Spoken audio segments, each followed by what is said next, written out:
Hello बच्चों, नमस्कार। बच्चों, हमने रिलेशन फंक्शन में थ्योरेटिकल पोर्शन को कंप्लीट कर लिया था और हमारी एक्सरसाइज स्टार्ट हो गई थी।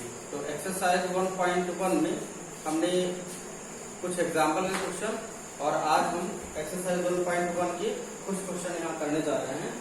तो स्टार्ट करते हैं। क्वेश्चन नंबर फर्स्ट हमारा है, determine whether each of the following relation are reflexive, symmetric and transitive. बच्चों, ये क्वेश्चन बहुत ही ज्यादा इंपॉर्टेंट है।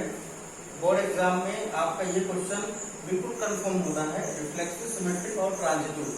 ये चेक करने के लिए इक्विवेलेंस रिलेशन के फॉर्म में आता है बोर्ड एग्जाम में, इसलिए हमको इक्विवेलेंस रिलेशन को समझने से पहले रिफ्लेक्सिव, सिमेट्रिक और ट्रांजिटिव की सफिशिएंट रूप से हमको एक्सरसाइज कर लेनी चाहिए, तभी हमको इक्विवेलेंस रिलेशन समझ में आएगा।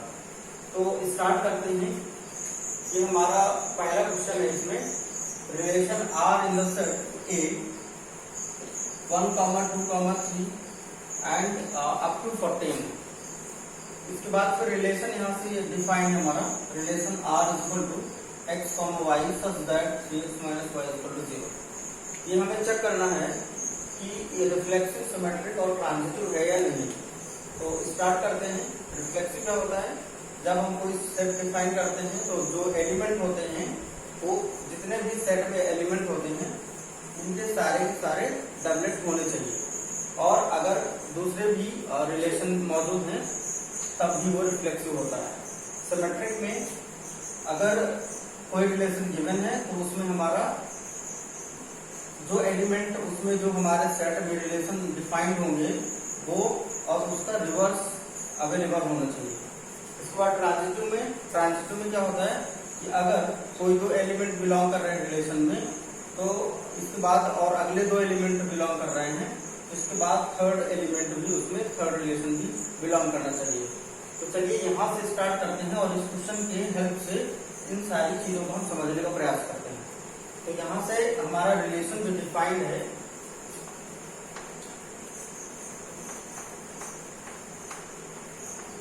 रिलेशन हमारा गिवन है R is equal to x comma y such that 3x - y is equal to 0। अब बच्चों करना क्या है हमको, ये हमारा रिलेशन गिवन है 3x - y इक्वल टू 0। तो इसको हमें क्या करना है, पहले सॉल्व कर लेना है। 3x - y इक्वल टू 0 ऐसा हम इसलिए कर रहे हैं क्योंकि अगर x, y हमारा गिवन है, x और y की वैल्यू मिल जाएगी तो हमको रिलेशन मिल जाएंगे, यानी ऑर्डर पेयर मिल जाएंगे, और उन्हीं ऑर्डर पेयर के बिहाफ पर हम सारी चीजें चेक कर पाएंगे। तो 3x - y इक्वल टू 0 है, ये 3x इक्वल टू क्या हो जाएगा, y हो जाएगा। ठीक है, इसको आगे लिख सकता हूँ y इक्वल टू 3x। अब यहाँ से x की वैल्यू पुट करते जाएंगे, क्योंकि सेट A है हमारा 1 से लेके 14 तक, ये हमारा डोमेन होगा। तो x की वैल्यू पुट करते जाएंगे तो y की वैल्यू हमको मिल जाएगी। यहाँ क्या करते हैं, पहले हम रखते हैं x इक्वल टू 1। जैसे ही x इक्वल टू 1 पुट करेंगे तो y इक्वल टू हमको कितना मिलेगा, 3। यहाँ से हमको x इक्वल टू 1 पर y इक्वल टू 3 मिलेगा। फिर x इक्वल टू 2 रखेंगे तो y इक्वल टू 6 मिलेगा। फिर x इक्वल टू 3 रखेंगे तो y इक्वल टू 3 3 9 मिलेगा। फिर x इक्वल टू 4 रखेंगे तो y इक्वल टू 12 मिल जाएगा। अब बच्चों आप देख पा रहे हैं कि x की वैल्यू 1 से लेके स्टार्ट हुई और 4 तक गई। जैसे ही हम x इक्वल टू 5 रखेंगे तो ये हमारा y इक्वल टू क्या मिलेगा, 15 मिल जाएगा, जो कि इस सेट में अवेलेबल नहीं है। तो x इक्वल टू 4 से ही हम रुक जाएंगे, x इक्वल टू 5 नहीं रखेंगे। क्यों? क्योंकि हमारे सेट से बाहर जा रहा है। ठीक है, तो ये हमारे ऑर्डर पेयर हो गए। अब ऑर्डर पेयर को यहाँ से हम बना लेंगे। ठीक है, जैसे हमारा रिलेशन गिवन है तो ऑर्डर पेयर हमारा यहाँ से बन जाएगा। अब ऑर्डर पेयर कैसे बनेगा, तो इसको हम रिलेशन कह सकते हैं। पहला हमने 1 रखा तो क्या मिला, y की वैल्यू 3। फिर उसके बाद 2 रखा तो 6 मिला। फिर उसके बाद 3 रखा हमने तो इसके बाद 9 मिला। इसके बाद 4 रखा हमने जब तो 12 मिला। ठीक है, यही हमारे ऑर्डर पेयर हो गए। अब इसके बाद क्या करेंगे, पहले हम रिफ्लेक्सिव चेक करेंगे। तो लिखेंगे यहां से फॉर रिफ्लेक्सिव, ठीक है। अब रिफ्लेक्सिव के लिए क्या करना है, देखिए जो हमारे ऑर्डर पेयर्स आए हैं, तो इन ऑर्डर पेयर्स में हमें इनके डबलेट ढूंढना है। 1 का 1 से, 2 का 2 से, 3 का 3 से, 4 का 4 से। इस प्रकार से हम चेक कर लेते हैं कि क्या इस रिलेशन में जितने हमारे सेट में एलिमेंट गिवन है, क्या इन सब के डबलेट हैं। तो देखो 1 का 1 से अगर इसमें देखें तो कहीं हमको नहीं दिखाई दे रहा है, 2 का 2 से ये भी नहीं है, यानी 1 का 1 does not belong to the relation R. तो पहले ही हमारी कंडीशन फॉल्स हो गई, आगे चेक करने की जरूरत ही नहीं है। 2 का 2 से एक और चेक कर लेते हैं, 2 का 2 is also does not belong to R and so on. 6 भी नहीं है, 4 भी नहीं है, ये हमारा रिफ्लेक्सिव नहीं है। क्लियर है, यहां से हमको समझ में आ गया कि ये रिफ्लेक्सिव नहीं है। चलिए अब हम चेक करते हैं सिमेट्री।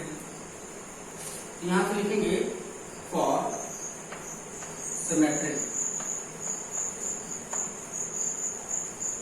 सिमेट्री के लिए क्या करना होता है कि जो हमारे रिलेशन में ऑर्डर पेयर्स मिले हैं उनमें से हमको क्या करना है, सिमेट्रिक कंडीशन क्या होती है कि अगर a comma b, if a comma b belonging to r, then b comma a must be belong to the relation r, तभी हमारा सिमेट्रिक होगा।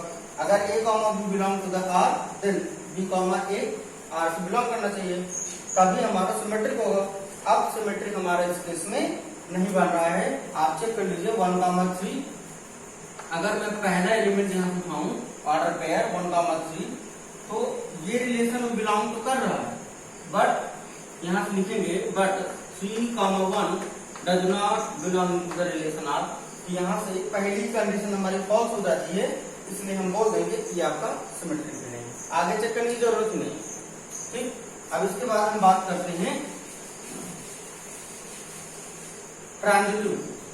तो लिखेंगे फॉर ट्रांजिटिव।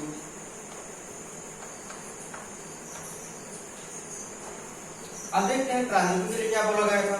ट्रांजिटिव के लिए याद होगा, मैंने आपको प्रीवियस लेक्चर में समझाया था कि अगर if a comma b belong to the relation r and b comma c is belong to the relation r, then a comma c must be belong to the relation r, यही condition थी। अब हम साफ तौर पर देख सकते हैं कि कोई भी एलिमेंट ले, चलिए हम इसको ले लेते हैं 1 कामा 3 को। तो 1 comma 3 is belong to the relation r, 1 comma 3 इस रिलेशन में है। आगे देखते हैं 3 comma 9 is also belong to the relation r, ठीक है, बहुत अच्छी बात। पर आप समझिए इस बात को, 1 कामा 3 और 3 कामा 9, पर 1 comma 9 does not belong to the relation r। 1 comma 9 आप देख लीजिए पूरे रिलेशन में बिलोंग नहीं कर रहा है, इस तरीके से आपका एक ट्रांजिटिव नहीं है। तो आई होप ये क्वेश्चन आपको समझ में आ गया होगा। तो यहाँ से हमारा एक्सरसाइज 1.1 का पहला क्वेश्चन सॉल्व हो चुका है। अगला क्वेश्चन करते हैं। तो क्वेश्चन नंबर सेकंड है एक्सरसाइज 1.1 का। क्वेश्चन नंबर सेकंड बोल रहा है कि relation R in the set a is equal to x comma y such that y is equal to x + 5 and x is less than 4। बाकी चीजें वही है, रिफ्लेक्सिव, सिमेट्रिक एंड ट्रांजिटिव। तो देखिए हमको रिलेशन हमारा यहाँ पर r गिवन है और सेट हमारा इस प्रकार से कुछ डिफाइंड है। ठीक है, सेट की डेफिनेशन ये है x comma y such that y is equal to x + 5 and ये हमारी जो चीज लास्ट में लगी है x लेस देन 4, इसको अच्छे से समझना होगा। ये कह रहा है कि जो हमारा x है वो 4 से छोटा है, मतलब कहां तक जाएंगे, 3 तक जाएंगे। ठीक है, तो यहां से पहले हम लेते हैं जो हमारा फंक्शन गिवन है, तो लिखेंगे solution y is equal to कितना, x + 5। अब देखिए x की वैल्यू कितनी लेना है हमको, 4 से छोटी लेना है। तो 4 से छोटा होगा, तो 4 से छोटा क्या क्या हो सकता है, x is equal to 1, x is equal to 2, x is equal to 3। x की 3 वैल्यू आ रही है, तो अब x की 3 वैल्यू आ रही है फंक्शन हमारा y के फॉर्म में, तो x की वैल्यू 3 रखेंगे तो y की वैल्यू भी 3 मिल जाएगी। अब यहाँ से देख लीजिए, जब x इक्वल टू 1 रखेंगे तो 1 प्लस 5 कितना मिलेगा 6, फिर x की वैल्यू 2 रखेंगे तो 2 प्लस 5 7 मिल जाएगा, x की वैल्यू 3 रखेंगे तो y 5 प्लस 3 8 हो जाएगा। अब यहाँ से हमारे ये ऑर्डर पेयर हो गए, ऑर्डर पेयर यहाँ से हमारे क्या क्या हो गए, ऑर्डर पेयर यहाँ से हमारे हो गए। पहला हमारा ऑर्डर पेयर है रिलेशन बोल सकते हैं आप इसको, ये मिला 1,6 फिर मिला 2,7 फिर मिला आपका 3,8, ये रिलेशन मिल रहा है। अब इसको हमें चेक करना है कि ये रिफ्लेक्सिव, ट्रांजिटिव और सिमेट्रिक है या नहीं, तो चेक कर लेते हैं।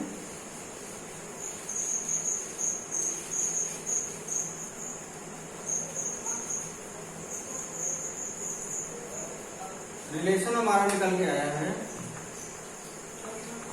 1,6 2,7 3,8।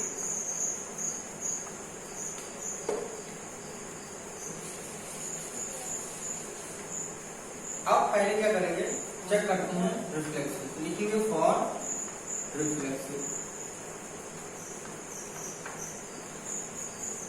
रिफ्लेक्सिव की कंडीशन क्या बोला कि a comma a belonging to the relation R for all a belong to the set A, ये इसकी डेफिनेशन होती है। तो a comma a मतलब खुद का खुद से।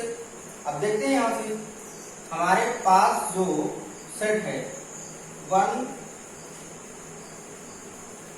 सेट क्या बना x <4, इसको बोल सकता हूँ सेट a = 1, 2, 3। तो हमारे पास क्या क्या होना चाहिए, 1, 1 होना चाहिए, 2, 2 होना चाहिए और 3, 3 होना चाहिए। ठीक है, this is the minimum requirement to define the reflexive relation. Reflexive relation को ये डिफाइन करने के लिए मिनिमम क्राइटेरिया है। मैंने आपको बताया था कि 1 का 1 से, 2 का 2 से, 3 का 3 से। हालांकि इसमें रिलेशन अगर 1 2 से बनेगा और 2 का 3 से बनेगा तब भी रिफ्लेक्सिव होगा, पर कम से कम इतना तो चाहिए ही चाहिए हमको। यहाँ से अब हम मैच कराते हैं ये वाला रिलेशन और ये वाला जो हमारा इवेल्युएट होके आया है रिलेशन।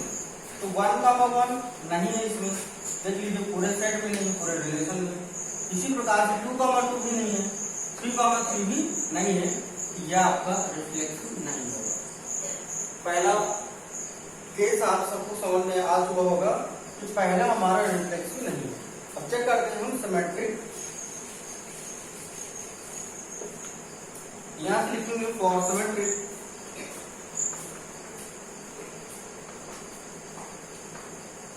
सिमेट्रिक में क्या होता है, a, b अगर रिलेशन बिलोंग कर रहा है तो b, a भी रिलेशन में क्या होना चाहिए, बिलोंग होना चाहिए, तो सिमेट्रिक हो जाएगा। चलिए ठीक है, पहला हम रिलेशन ऑर्डर पेयर यहाँ उठाते हैं। तो 1,6 is belong to the relation R, but 6,1 does not belong to the relation R। Check कर लीजिए, 1,6 आपका रिलेशन बिलोंग कर रहा है, ठीक है, लेकिन 6,1 इस पूरे रिलेशन बिलोंग नहीं कर रहा है, तो आपका सिमेट्रिक भी नहीं है। पहले ही केस खराब हो गया, तो यहाँ से आगे चेक करने की जरूरत नहीं है। ठीक है, आप पूरे सेट में, पूरे ऑर्डर पेयर में आप कोई भी एक ऑर्डर पेयर उठा के चेक कर लीजिए, अगर पहला ही खराब हो गया तो आगे चेक करने की जरूरत ही नहीं है। ठीक है, तो यहाँ से सिमेट्रिक भी नहीं है, so it is not a symmetric. अब इसके बाद हम ट्रांजिटिव चेक करते हैं, तो लिखेंगे for transitive. For transitive, transitive के लिए मैंने क्या बोला भाई, कोई भी एलिमेंट उठा लीजिए, 1,6 belong to the relation R। ठीक है, अब यहाँ से उसमें हमारा जो ट्रांजिटिव का लॉजिक था वो a, b से स्टार्ट होता था और इसके बाद b, c अगला रिलेशन आ जाया करता था।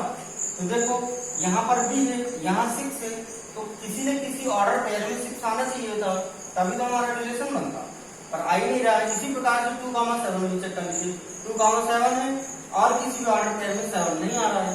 यहाँ से हमको समझ में आ चुका है कि 1,6 बिलोंग तो कर रहा है पर और बाकी इसके सपोर्टिव ऑर्डर पेयर नहीं है, तो ये आपका ट्रांजिटिव नहीं होगा। इस तरीके से हमारा क्वेश्चन नंबर फर्स्ट का सेकेंड पार्ट भी कंप्लीट होता है और इसमें रिफ्लेक्सिव, ट्रांजिटिव और सिमेट्रिक इनमें से कोई भी नहीं है। आई होप कि सभी को समझ में आ चुका होगा। अगला क्वेश्चन है relation R in the set A of human being in a town at a particular time given y। Relation हमको डिफाइन है यहाँ से, relation r is equal to x, y such that x and y work at the same place। मतलब ये हुआ कि x और y डेफिनेशन के अकॉर्डिंग x और y एक ही स्थान पर काम करते हैं, ठीक है। तो इसको हमें समझना है पहले कि ये रिफ्लेक्सिव होगा या नहीं होगा। तो लिखेंगे फॉर रिफ्लेक्सिव,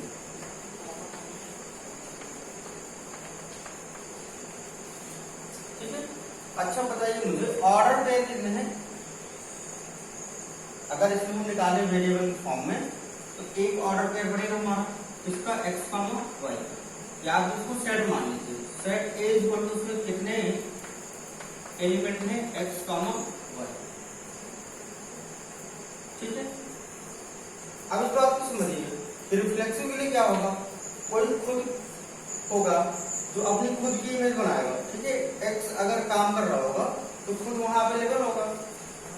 जैसे मैं किसी कंपनी में जॉब करता हूँ तो क्या होगा, अगर मैं काम कर रहा हूँ तो फिर मैं तो वहां रहूंगा ही रहूंगा, ठीक है। यानी खुद का खुद से x, x रिफ्लेक्सिव कंडीशन ही होती है। अगर x, x belong to the relation r, यानी ये रिफ्लेक्सिव का केस होता है। x, x खुद की इमेज खुद से, ठीक है। अगर कोई इंसान काम कर रहे हैं वहां पर तो वो वहां पर काम कर ही रहा होगा यानी प्रेजेंट होगा, तो उसकी खुद की खुद से इमेज बन जाएगी। अगर खुद की खुद से इमेज बनती भी है तो फिर वो एक ही इंसान तो होगा, ठीक है। दूसरी चीज सिमिलरली y को बनाऊं तो y, y belong to the relation r, ठीक है। दूसरा व्यक्ति भी वहां काम कर रहा होगा क्योंकि सेम प्लेस पे काम करते हैं ना, तो y, y is also belong to the relation r। ये आपका रिफ्लेक्सिव है,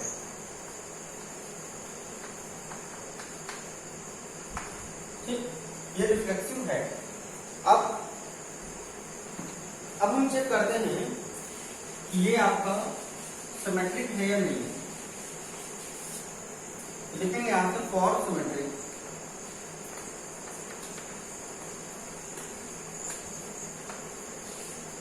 अब सिमेट्रिक में क्या होता है भाई, एक ऑर्डर पेयर हमारे पास a, b belong to the relation r, इसको हम क्या करते हैं x, y का लेते हैं। अगर मान लीजिए कंपनी, ठीक है, यहाँ x भी काम कर रहा है, यहाँ y भी काम कर रहा है, ठीक है। तो अगर x, y काम कर रहे हैं तो y, x कर देगा, तभी तो वही काम होगा। कंपनी से बाहर तो जा नहीं रहे हैं, अगर दोनों लोग वहां पर प्रेजेंट हैं और दोनों काम कर रहे हैं तो अगर उनका ऑर्डर बदल देंगे तो काम तो चेंज हो नहीं जाएगा। मेरे कहने का मतलब ये है कि अगर सपोज मैं अपने स्कूल का एग्जांपल देता हूँ। सपोज कि स्कूल में क्लास चल रही है, यानी स्कूल चल रहा है सपोज, तो वहां पर जो मान लीजिए सपोज दो टीचर आपके एक क्लास में और दूसरी क्लास में एक टीचर, दोनों टीचर आपस में अगल बगल पढ़ा रहे हैं, ठीक है। तो क्या होगा कि ओवरऑल हम कहाँ पढ़ा रहे हैं, है ना, जैसे इंटरवल में पढ़ा रहे हैं, तो मैं भी वही हूँ और दूसरा टीचर भी वही है, ठीक है।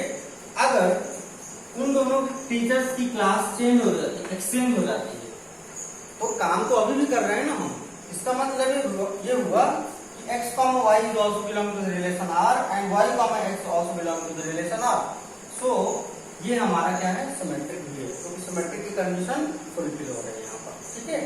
उनका आपस में प्लेस चेंज होने से, इंटरचेंज करने से, क्लास बदलने से, क्लास 10th में सपोज मैं पढ़ा रहा हूँ और क्लास 11th में रवि सर पढ़ा रहे हैं, ठीक है।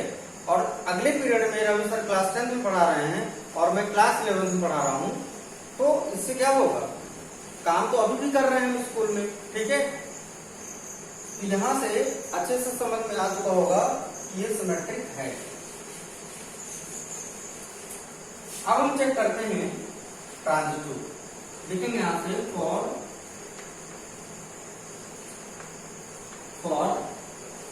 ट्रांजिटिव। ट्रांजिटिव के लिए क्या हम लेंगे, सपोज यहां से x, y belong to the relation R, ठीक है। आपको बढ़िया सा एग्जांपल देता हूं। सपोज अभी मैं दो टीचर की बात कर रहा था, ठीक है, जगरूप सर और रवि सर। अभी हम दोनों लोग पढ़ा रहे थे, ठीक है। अब इसके बाद कोई थर्ड टीचर आ जाता है, ठीक है, कोई थर्ड टीचर आ जाता है, सपोज अजय सर आ जाते हैं, ठीक है। तो यहां से क्या होगा कि यहां से हमारा जो अगला रिलेशन बनेगा, ठीक है, ये जगरूप सर है और ये रवि सर है, ठीक है। अब यहां से क्या होता है, जो हमारा अगला ऑर्डर पेयर बन रहा है वो बन रहा है y, z, ठीक है। ये कौन थे, रवि सर थे और ये अजय सर आ चुके हैं, ठीक है। अब मेरी बात को समझना, जो हमारा ट्रांजिटिव रिलेशन में होता है वो जो कॉमन पार्ट होता है वो हट जाया करता है, ठीक है। तो x, z यानी अब जगरूप सर और अजय सर पढ़ा रहे हैं, इसका मतलब क्या हो कि काम तो अभी भी हो रहा है ना उसी स्कूल में, ठीक है। हमारा क्या है, ट्रांजिटिव रिलेशन यहाँ पर एस्टैब्लिश हो रहा है। क्यों, क्योंकि अभी जो पेयर था, ऑर्डर पेयर था, दो टीचर्स का था, और इसके बाद अगला पेयर जो बनता है अगले दो टीचर्स का पेयर बन जाते हैं, लेकिन अगले पेयर में अभी भी एक टीचर उसमें कॉमन है, ठीक है। इसका मतलब कि रवि सर क्या करेंगे, रवि सर मुझको बिल्कुल इस बात की गारंटी दिलाएंगे कि अजय सर मेरे साथ पढ़ा रहे हैं, मतलब कि अजय सर भी स्कूल आए हैं, ठीक है। और अगर अजय सर आए हैं तो इस बात की गारंटी हो गई कि जो अगला हमारा पेयर बनेगा वो अजय सर का और जगरूप सर का बन जाएगा। यहाँ से ट्रांजिटिव रिलेशन आपका क्या हो जाता है, प्रूफ हो जाता है। आज के लिए इतना ही, और अगले वीडियो में मैं प्रयास करूंगा कि जो इसमें ज्यादा इंपॉर्टेंट क्वेश्चन है और थोड़ा सा टफ है उनको लेके आपके सामने अगले वीडियो में डिस्कस कर दूंगा। इसके बाद जो हमारा अगला टॉपिक होगा रिलेशन के बाद वो फंक्शन का होगा। फंक्शन हमारा जो टॉपिक है बहुत ही ज्यादा इंपॉर्टेंट है, उससे हमें 4 मार्क्स का एक क्वेश्चन फॉग एंड गॉफ वाला आता ही आता है। तो बच्चों आप अपनी स्टडी को इसी तरीके से जारी रखें, और कहीं भी कोई डाउट होता है तो कमेंट सेक्शन में आप लोग कमेंट करके जरूर पूछें, और इसके बाद आप लोगों को जरूर बताया जाएगा। Thank you.